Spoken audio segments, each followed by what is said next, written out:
Hi folks, I'm the Bald Guy, and these are Bald Guy Basics. Recently I've had a couple of videos where I've done some basic maintenance and some upkeep, and I guess you could call it repairing the finish on my 22 rifles. And most of you who have a weapon, you know, it either gets put into a safe or a closet, or you put it into storage, and for the most part, they spend the vast majority of their life in storage. I used to assume that, hey, you know, you put it into storage, you try to keep it into a controlled environment, and that's really, you know, other than just oiling the action of the weapon itself, the metal, that's all the maintenance you need to do. Well, I have learned that that is not the case. Get rid of this one. Of all the things that need maintenance on a weapon, I had never considered the benefit of maintaining the wood. Now, in most of the environments that we store our weapon, we try to store them in dry environments. You know, you don't want to expose it to moisture because moisture causes rust. Rust affects the finish of the weapon. So, you know, we know dry, good, moisture, bad. However, the wood is affected by this extended exposure to arid conditions. Wood will dry out, and wood, it was a living substance, and it needs a certain amount of healthy moisture, or in this case, oil, to keep it just pliable enough. The drier it is, the easier it is for wood to crack. Now, if you're in higher calibers that have a substantial amount of recoil, you can get cracking coming from, I've seen it a lot of times on a shotgun and even some high-powered rifles. You'll see cracking at the back of the receiver, or sometimes in the stock, even in the pistol grip, depending on the configuration. But we're going to turn our rifle over today. And one of the things I have encouraged you to have around your shop is a supply of boiled linseed oil. And I buy this in a quart tin. I looked on Google, on Amazon, just the other day, and you can buy a quart of boiled linseed oil starting at about $12. If you're a Prime member, you get it free of shipping. And depending on the manufacturer, from $12 on up into the 20s for a quart of boiled linseed oil. I will tell you that a quart, unless you are obsessive compulsive with this stuff, a quart will last you for a long, long time. And what I want to show you today, and I want you to look at the grain in this wood. There's some nice striping, which in this direction would be vertical. There's some back here on the stock, but it really doesn't shine very much. And as I said in my last video, this gun has a lot of miles on it, a lot of trips to the woods, so there's a lot of dings on it. And we took some dents out recently in our last video. But today, my tools are boiled linseed oil. And I always put it in these squeeze bottles. It just makes it a little bit easier for application. You get the squeeze bottles at the dollar store. They're like ketchup, mustard type bottles. And a paper towel. I'm applying a liberal amount, and it soaks into the paper towel very nicely. And I just wipe. No secret here, no special technique other than try to get 100% coverage on the wood. And I'm going to just do the stock for a reason here. We're doing this in real time. I wanted to get up here where I just ironed out a dent. And in my time, that happened 8 minutes ago, so this is newly done. Your time, this is the next video. All right, I've gone up to the trigger guard here. Let me get this side.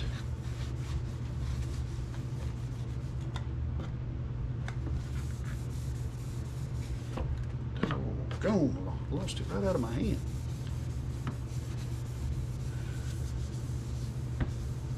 I don't want you to think that you need to be sparse in your application here. I have a towel over here where I can put my muzzle of the barrel down.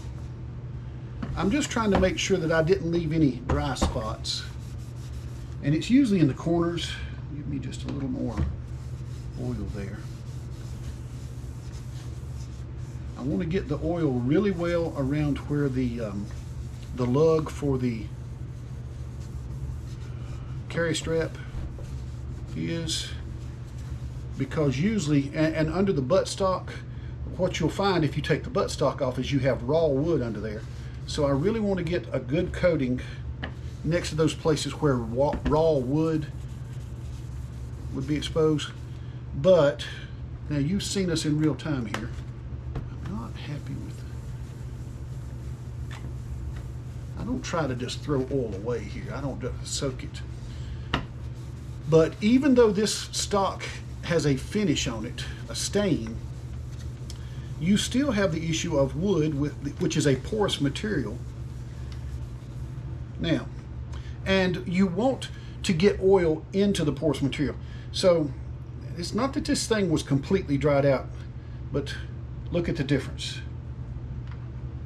Look at the way the grain of the wood, I really like it on the bottom there, begins to shine, begins to stand out. I'll tell you how long I've had this rifle. Look at my scope covers. The elasticity is gone. I need to shorten this quite a bit, but friction itself holds it on there. So I've done half the weapon, half the stock, and I'm really pleased. What did I just knock off? Oh, I see. I'm pleased with how it's going into this place that we ironed. Excuse me a moment. I knocked my support right off there. It's clung to the rifle. So what I'm simply going to do now, just to continue what we've started, starting with a pretty liberal amount here, and working it in all the way around.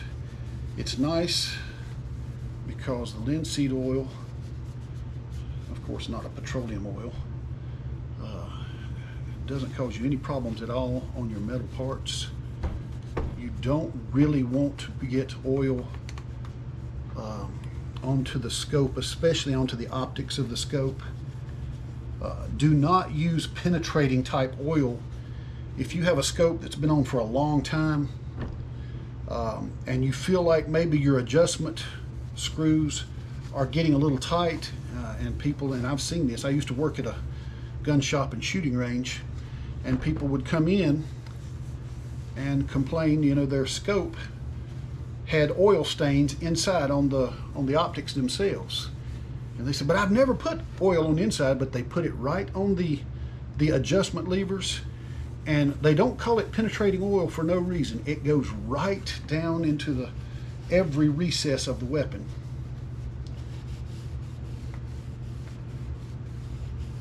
One of the things I have noticed about linseed oil is it is a wonderful cleaning agent for metal. If you don't believe me and you have an old lawnmower or an old tractor, something that sits a lot out in the weather, just get yourself a cloth rag and a few ounces of boiled linseed oil and go out and wipe it down and watch what happens, the amount of dirt and crud that it will pull it right off. This gun, let me think. I'm trying to think when I got this.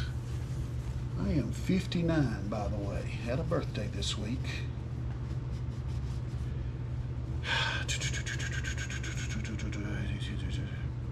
I'm going to say somewhere around the year 1990. So I've had it about 33 or 34 years. Somewhere between 90 and 93 or 4. So 30 to 34 years. This is the first time I've ever treated the stock. I always thought that when you talked about treating a stock, I've got a little ding right up on the very front of the forearm here, where a piece of wood is missing. And I can see I've never noticed it before, but you can actually see a little crack. So this took a hard knock at some point, and I just poured some oil directly into the crack is so small that I doubt you could see it, but I'll try to show it to you here. But it's amazing how much improvement just a coat of oil said. Now, you're probably thinking, well, I don't want an oily gun. You put this thing back in the cabinet and come back to it. If it's really dry, as this one is, come back to it tomorrow and tell me that your gun is oily. It will, even in spite of the finish, which is a stain. If you have a really fancy, excuse me, I've got something in my throat. A really fancy gun might have a polyurethane coat over the top of the finish, which makes it really, really shiny, and I think that is absolutely gorgeous. That seals the wood a little bit better, but a light coat of oil doesn't hurt it at all. But if you look right here, and I'll get as close as I can, you see where it was dinged right on the very end of the forearm, and there is a little crack. You put a little oil in it and you will keep the wood more pliable. I guess a word that I wouldn't mind using is healthy. And if you saw the last video on the where I ironed out this dent, I can put my fingernail into it and see where the fibers are damaged, but rubbing over it, I don't even feel it now. Here's another area. Since I actually have damage there, I'm going to let that wood take some oil for just a few seconds here and let it actually get down into this damaged area to a greater degree. And then I'll just take the excess and buff it in.